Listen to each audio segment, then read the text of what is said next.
Hello, YouTube, and welcome to Chapter 1 of the Myriad Misadventures of the Lichbane 5. I've got some pretty bad allergy. But here's hoping those go away eventually. Now, let's begin. Salty air entered the nose of black-haired Jarl Hask, who stroked his short but full beard contemplatively as he stared out at the vast ocean. His navy ship was approaching the islands of Nafuku, but a chill was running down his spine. There was a light fog permeating the sea, thin, but yet still obscuring a bit, and in Jarl's mind, still a bad omen. Jarl Hask himself was 5 feet and 11 inches, or 180 centimeters tall, with high cheekbones, tanned skin, a well-brushed classic full beard with no mustache, brown eyes, a tall and refined nose, and a well-hidden cleft chin. His body, he was decently fit, but not super athletic, and certainly not built like a strong man. He was wearing studded leather armor over a white long-sleeve button-up shirt and a pair of white parachute pants. The closer they got, the thicker the fog seemed to become, almost becoming soupy in its thickness. Jarl tried to calm himself by playing a tune on his flute, but his nerves were not calmed. One of the sailors patted his shoulder. "Great song-sitting, lad. It puts me at ease hearing it," complimenting his fellow human. Most of the rest of the crew were Wyveri or wyvern folk. Short, stocky, winged reptilians, about 3 feet tall each, with scaly skin, pterosaur wings with functional hands, short tails, and short horns. A few sea serpents were on deck as well as an Empidera girl in the crow's nest. Her name was Palua, and she was a female from the old Empidera lands. She just kind of showed up on the boat one day and took over the crow's nest. Nobody really minded. The crew generally hated climbing up there, and she did a good job anyway, so she was just accepted as a crewmate. As for Palua's appearance, like most Empidera, she had a long and serpentine body, covered in feathers, with wings tipped with scaly hands, and a head that was mostly naked as well. Her legs were a bit short and stocky, but strong enough to allow her to rear up and stand, with much of her tail dragging the ground. Like all Empidera, her tail ended in a fan of feathers, like a bird's tail feathers. Her feathers were mostly dark blue, like most females of her species, and her primary wing feathers were tipped with dark purple. Like all Empidera, she bore a feathery crest of feathers on her head, but unlike most females of her species, her crest was mostly purple and only had small amounts of dark blue at the base, and was tipped with green, a trait more common in males. Palua stood at the same height as Jarl, and was around 13 or 3.9 meters long, with the rest of her snake-like body, while her wingspan was a magnificent 21 or 6.4 meters wide. Also, he was naked, aside from a belt with a pouch and a sheath holding a rapier. As the fog further thickened, the feathered dragon lady that was Palua trained her golden eyes into the deep fog, her navy feathers ruffling as she spotted something in the fog. "We've got company! There's another ship in the fog! It's coming up right at us, about to ram us!" she shrieks. The men rally and see a frigate approaching them, and it does ram them. Several skeletal dragon folk jump down and attack, long swords in hand. They screamed and howled in an inhuman fashion, swarming the deck of the ship and attacking the crew. The crew drew their blades to defend, and the Empidera plucked some of her feathers to stuff into her component pouch. Jarl gasped as he saw the same man who'd just complimented his music to be skewered alive by one of the skeletal pirates. The skeletal sea serpent trained its gaze on him next, and he drew his rapier, dodging and weaving around its long sword. He angrily sneered at the monster and got some of his fallen friend's blood on his fingers, jumping back and playing a little tune on his flute that caused a strange aura to engulf it and become a set of magical chains that bound its chest. He had casted Bane upon his skeletal assailant, which would make it harder for the skeleton to hit him. Up in the crow's nest, Palua was preparing to fight off 3 monsters of her own. Her feathered hands drew upon a rapier, and she muttered something in an ancient and forgotten tongue. Arcane energy of light and darkness flowed from the blade and surrounded her, manifesting in an ethereal suit of mage armor. When a skeleton tried to attack her from the rigging, she screamed in her ancient tongue and made an arcane gesture, creating a magical shield for herself that blocked the incoming strike, as well as a few others before fading away. The gems encrusting the blade's crossguard glowed faintly.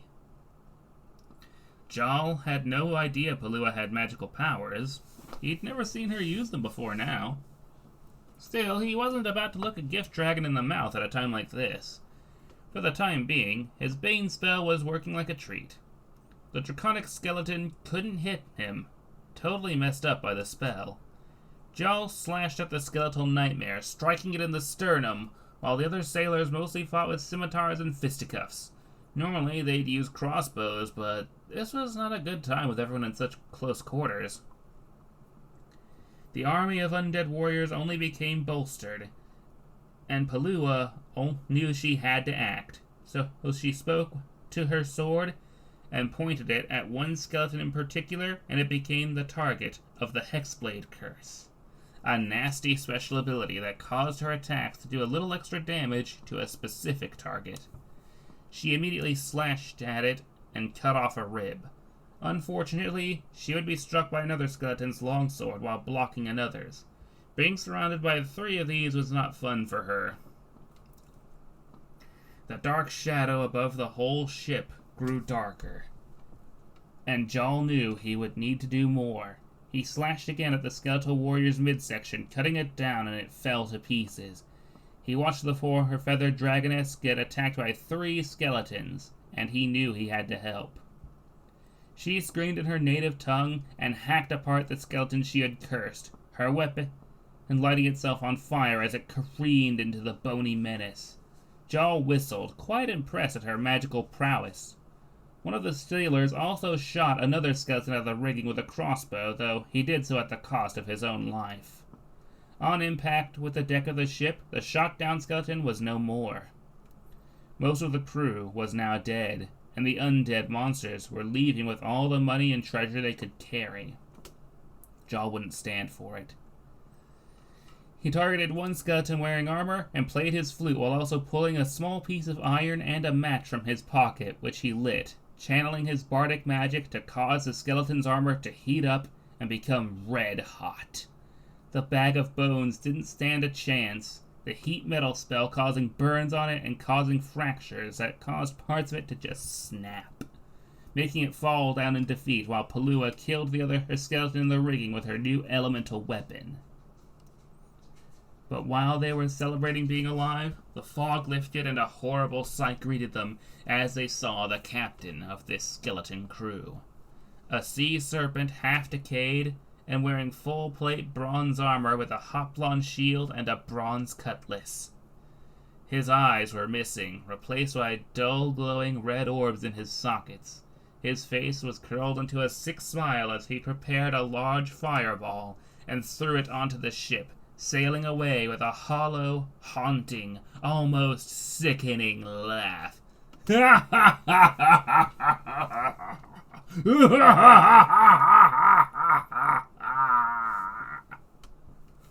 The ship was quickly being engulfed in flames, and Palua had to spread her wings and glide down to a lifeboat, while Jaw ran into the same one, and they took the lifeboat to safety. Palua shrieked at the retreating pirates as her blade's fire snuffed out, and she sighed. She helped Jaw row the boat to the east. "So, that was some impressive magic back there. I didn't know you knew magic." Jarl tried to break the ice. I actually don't know much magic by myself. My magic comes from the wizard trapped inside of my sword. She giggled and gestured to her beautiful silver-like blade, with a crossguard made of gold alloy and encrusted with gems. The blade itself even had a large emerald encrusted into its base. The rapier's handguard was also painted emerald green. Beg your pardon, what? Jarl stammered out, staring at the young Impidera. Basically, I'm a warlock, and inside of my rapier is a powerful wizard whose power grows as I slay enemies. Palua explained. That is rather odd and mildly disconcerting, he mumbled, and then spent a while looking away from her awkwardly while rowing. So I saw you have a rapier too. She broke the ice after about a minute of silence. Oh, yeah, gift from my papa. It's not magical or anything, just a normal rapier. My magic comes from my music and voice. I am a bard, he somewhat bragged.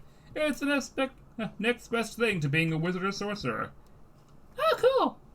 I come from a druidic society myself, she explained. The rowing was quickly exhausting her. Jarl started playing a tune to inspire her, and she could feel the magical inspiration, allowing her to keep rowing a bit longer. He rowed with her afterward, the two eventually growing too tired to continue, and the choppy seas would indicate a storm coming soon. Jarl's heart sunk as the storm was upon them. Please tell me you have a spell for this. I do not. And even if I did, I don't have enough magical energy at the moment, she admitted with a frown. Well, crap, Jarl groaned, looking up at a giant wave. Hang on to the boat! He screamed as the wave capsized the boat. The two would be dropped in the drink, and now it was looking pretty rotten for both of them. The next morning, Jarl woke up on a golden beach with a blue-scaled sea dragon in full iron plate mail staring down at him, which scared the daylights out of him once his eyes focused. Sweet Fredicu! He explained. Scooting back in the sand, the creature rolled its eyes in amusement and offered a small hand to him. Like most of her kind, her head was adorned with fish-like fins that connected to her ear holes, and a dorsal fin as well. Currently in a resting position, the translucent blue fin presumably ran all the way down her spine and covered her tail as well, though most of her spine was covered in armor. So for all Jarl knew, she could be missing part of her dorsal fin. Her tail fin sure looked intact, being unarmored. Like all sea serpents, she had short, stocky legs like Palua's, but she also had small arms and hands that were well armored thanks to her plate armor. Her eyes were green, a common trait in females of the species. It was safe to assume that her hands and feet were webbed, though they were covered by plate gauntlets. And even more intimidating, she stood at 6 feet and 5 inches tall, or around 195 centimeters, and the rest of her snake-like body had to be at least 15 feet or 4.5 meters long. Get up. You'll get sand in your clothes like that, crooned a deep and slightly harsh feminine voice, extending a hand to help him up. Jarl took the hand and stood up, noticing that Palua was also on the beach. He played a tune on his flute that caused a bit of magic to enter her and whispered a word, Zorup, and it helped her wake up as he cast Healing Word on her. Palua swore lightly in a tongue no one else understood, then saw a Jarl and got herself up, dusting off her body feathers with her wing feathers while her clawed hands looked around for things to pluck off herself. Where are we? She asked tiredly. Good question, Jarl mumbled, stroking his black beard. You, Kermul, where are we? It is good that you call us by our proper name. I am Talena, and you are on Grandfather Island of the Nofuku Archipelago, more specifically, on the outskirts of Migir. I saved the two of you and brought you to the beach. In full plate armor? Man, I know you Kermul are strong swimmers, but wow, that's incredible. I didn't wear my plate armor to swim, that's ridiculous. I put it back on afterwards. She scanned the two with her yellow eyes, her transparent blue fins flicking a little. A human and an Impidera? What strange companions. What happened to you? Our ship was attacked by a bunch of skeletons and an awful undead pirate thing. He was a Kermul wearing bronze plate, a hoplon, and a bronze scimitar. Jarl recalled aloud. Talena growled and reformed fists in both of her hands. Daylash. Excuse me? Captain Deadeye Daylash. The most feared pirate in these waters. A long time ago, during the Waiveli no Fuku War, Daylash was a magical pirate who instigated the war and stole from both sides. He was eventually hanged, but he came back as a lich and still haunts the waters of the islands. He's now a lich and still a pirate menace. My crew sank his ship once, but it didn't keep him down for long. It never does. Talena sighed and crossed her arms. Lich pirate. What have I gotten myself into? Jarl sighed and rested his face within his palms. Yeah. If I had to guess his motivations, it'd be to kill and enslave the bodies of most of the archipelago, then probably attack Waiveli with his undead navy. Tal shrugged. Meanwhile, Palua was preening her feathers and trying to dust off Jarl as well. It seemed like she was preoccupied with keeping the two of them tidy. She then sang a happy little tune and hummed to herself, which was mildly distracting. Talena stared at Palua and blinked, head tilted. Is she always like this? As far as I know, yes. Jarl nodded and shrugged slightly. I haven't known her long, I just know she's an Empidera. Palua spoke up. Are we talking about me? I'm just making sure my friend and I are well groomed and taken care of. Your armor looks like it could use some love, Miss Talena, I think you said? Aye. She nodded and began staring behind them. What in the ocean mother's endless depths is that? She pointed behind them, and they all saw a gray, chitinous being crawl out of the water with a crossbow made of with some whitish, slimy-looking substance as the bowstring and some bolts as obsidian tips. The creature shambled onto the shore. Its compound eyes were black and on stalks. It had a mouth that was just a circle of teeth that opened and closed like the iris of a camera. Its arms were tipped with crab claw hands, and it was standing on a pair of meaty legs ending in 3-digit claws. Along its sides were fleshy flaps that undulated slightly until the creature decided to stop them, at which point they folded to its side. On the creature's face was a pair of flexible, spiked, armored tendrils that seemed prehensile, almost like another pair of arms, and its tail was a fan-like array of chitin plates like a lobster's tail.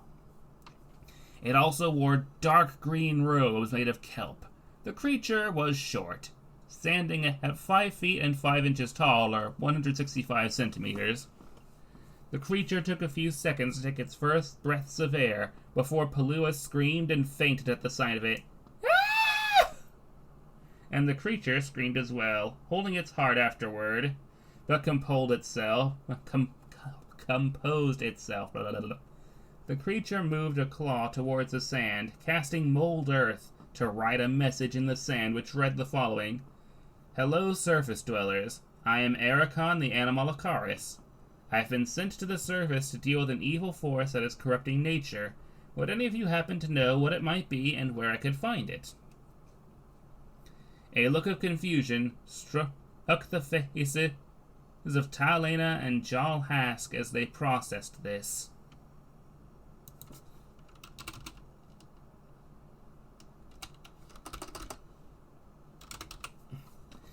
Do you speak common, Ericon? Jarl asked politely, and the answer came written in the sand once more. No, answers the arthropod in sand writing, after erasing his greeting. I can write and understand it just fine, but my mouth parts can't make several of the noises necessary. If you need a demonstration, I recommend against it, but will not say no. Can you use a pen and paper? Talina asked with a raised eyebrow. I can learn, the creature answered after a shrug. I like your spirit. Well, I think I know exactly what you're looking for, Ericon. Same as me, you're looking to take down Deadeye Dalosh, a pirate lich. Talina assured him with a confident scowl and folded arms. Ericon erased his previous statement and pondered for a moment before activating Mold Earth again to write out, Pirate Lich. That sounds about right. I cannot defeat such a being alone, however, so I may need to return with more of my people. I'll fight with you. You have my bow and glaive, deep creature. Talina smiled. Jarl thought for a moment. You know what? You have my flute and other various instruments. I want to take down that crazy lich too. We should wake up Palua and explain this. Jarl nodded and smiled, shaking the poor feathered warlock. Palua woke up and saw Jarl, Talina, and Ericon. Oh, it's still there. If I'm still alive, I'm going to assume that it means no harm. Still, that thing is scary. He shuddered.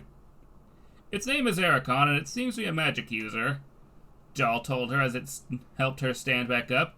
Ericon annoyedly wrote a message in the sand, his eye stalks angled closer together and towards Jarl. He, if you please. I'm not an it. He seems to be a magic user. Though he can't speak common, he can write and understand it just fine, Jarl corrected himself. Why can't he speak it? Palua blinked. Look at that mouth. Does it look like it can make the right noises? Okay, fair point. So what's he doing here? He's here to fight the Lich Pirate. Hunt the Lich Pirate. Tal and I have decided to join him and fight together. Will you join us, Palua? Jarl asked her, holding her hand with a smile. Okay, but only if I'm allowed to make Ericon look fabulous. She nodded, trying to look tough, but just ended up looking cuter. They all stared at Ericon, and then he sighed, writing a new message in the sand. Very well. I'm actually very handsome by the standards of my people, but whatever gets its more help. His eyes moved far apart as he shrugged. She then spent some time picking flowers, weaving them together, druid crafting to make a few more, and made a flower crown, which she put on Ericon's head. And she also made him a flowery cloak. There! Now you look much less scary. I like this look for you. Palua giggled cutely. Ericon blushed and sighed. Thanks, I guess, he wrote into the sand with Mold Earth. Now can we get a move on? The adventurers all nodded, and Jarl decided it best to keep an arm around the big bug man, trying to help him walk as he wasn't used to walking on land just yet. The four of them followed Talina to the large, bustling city of Migir, where many Kermul walked around and many varied conversations could be heard on the wind. A place that kept much of its traditional style of building, particularly the submerged buildings. The Coral Palace was a spectacle that could be seen even from the surface as a few of its spires poked out of the sea. Behind the city was a massive cliff and mountain with a shrine on top of it. Talina led them to a half-submerged tavern made from basalt and limestone with a thatch roof and an upper floor made from palm wood. A sign hung from above the door, written in Nofukish. What's the sign say, Talina? Jarl asked. It reads the Shantian Sting, answered Palua, to everyone's conclusion. She's right, actually. You speak Nofukish. My patron gave me the ability to read all the writing, she explained with a blushing smile, followed by a stuck-out tongue. Warlocks are weird. Jarl expressed with a slight sigh, rubbing the back of his head as they all entered. The whole tavern immediately stared, especially at Ericon, who simply bowed at them and sat at a table. Talina put money on the counter. 4 rooms and a big meal from our new friends. I must see Queenly Lisk immediately. As for the meal, make it a good one. On your word, Miss Talina. Thank you for your patronage. The tavern keeper nodded and made a roar at the kitchen staff to get off their butts. The tavern keeper was another sea serpent, light blue scaled and golden eyes with a scarred face that made him look tougher than he actually was. Wait, Tal, shouldn't we come with you to meet the Queen? Not unless you can breathe underwater, and I think only Ericon can. The bulk of the Coral Palace is underwater, including the throne room. I will be back with her orders. Stay here and eat well. She wished them as she left. I should bother my patron about underwater breathing, Palua muttered to herself, meditating with her sword drawn under the table that Ericon chose. Tal, however, decided to try and make some money. Sir Owner, may I perform for this establishment for coin? The Kermul thought for a moment and smirked. Be my guest, we can always use more entertainment. Pulling out his lute, Jarl gave a struvet, clearing his throat, and started giving a small performance, not using any words, just his own deft fingers playing his lovely lute with a sharp and deft expertise. For him, it was below average, but for the tavern folk, it was a nice little bop, and they left gifts of gold and silver with a few petty gems from better-off folk. All in all, his performance netted a tidy 70 gold. The tavern keeper applauded. Well done, my boy. Best performance I've seen all day. That's nothing, my friend. You should see me when I really put everything into a performance. I was barely trying there. Oh, really? Why don't you show up with... That's what you've got, then. Give this tavern a big ol' show. As you wish. Jarl got back on stage, cleared his throat, conjured a mage hand, an ethereal hand that could carry an object under 10 pounds, and played his flute and lute at the same time, taking breaks from the flute to sing in his deep baritone voice. Or, more accurately, he'd play his lute through the whole performance, and his flute between verses of song.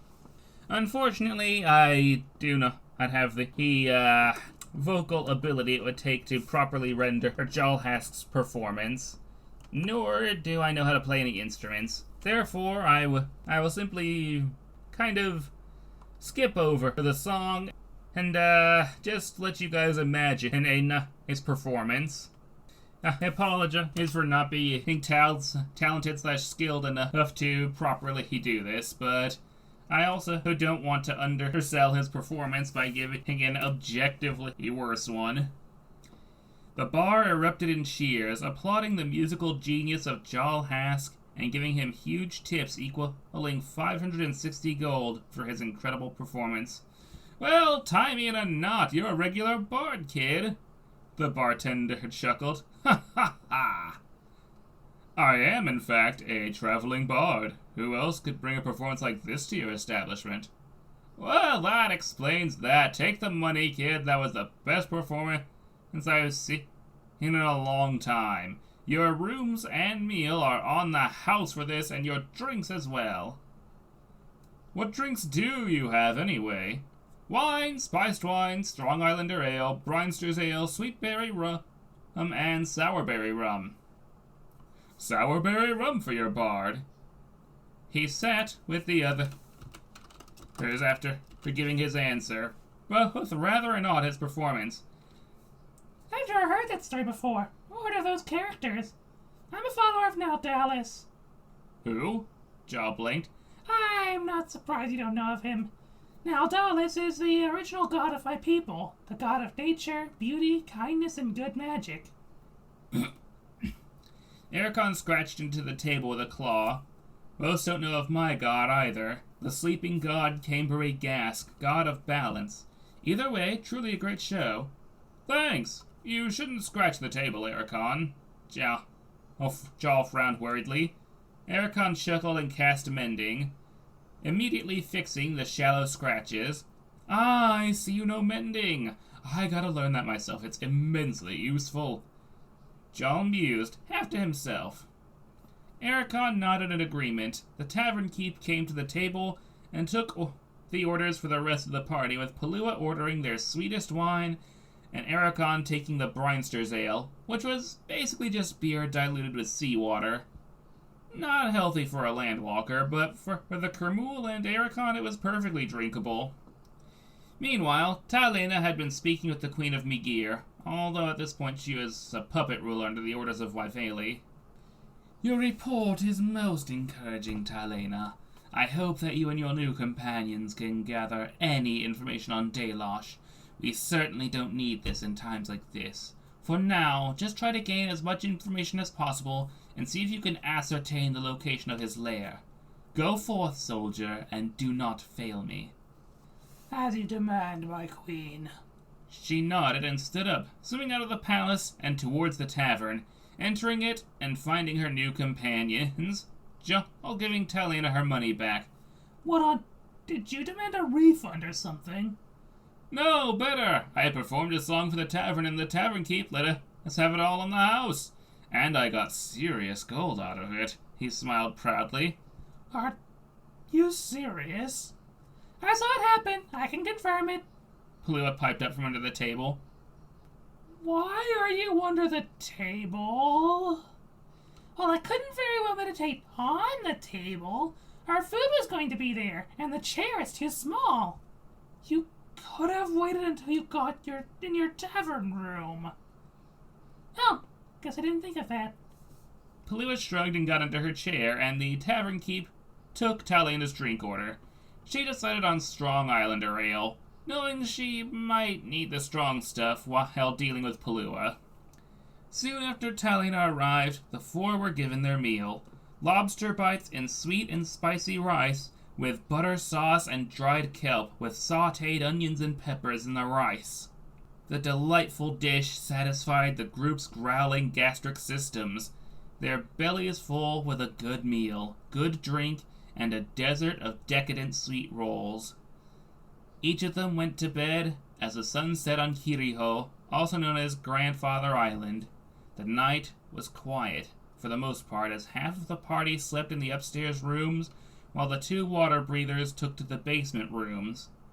The only noises that anyone could hear were the sound of the waves and the distant song of whales. And I think that is a good place to end part 1 of chapter 1. I would do the whole thing in one go, but when I did that in stream, it kind of killed my throat, and I wasn't able to talk much for like an hour. It was not good. So yeah, that is part 1 of chapter 1 of the Myriad Misadventures of the Lichbane 5. Please stay tuned for more.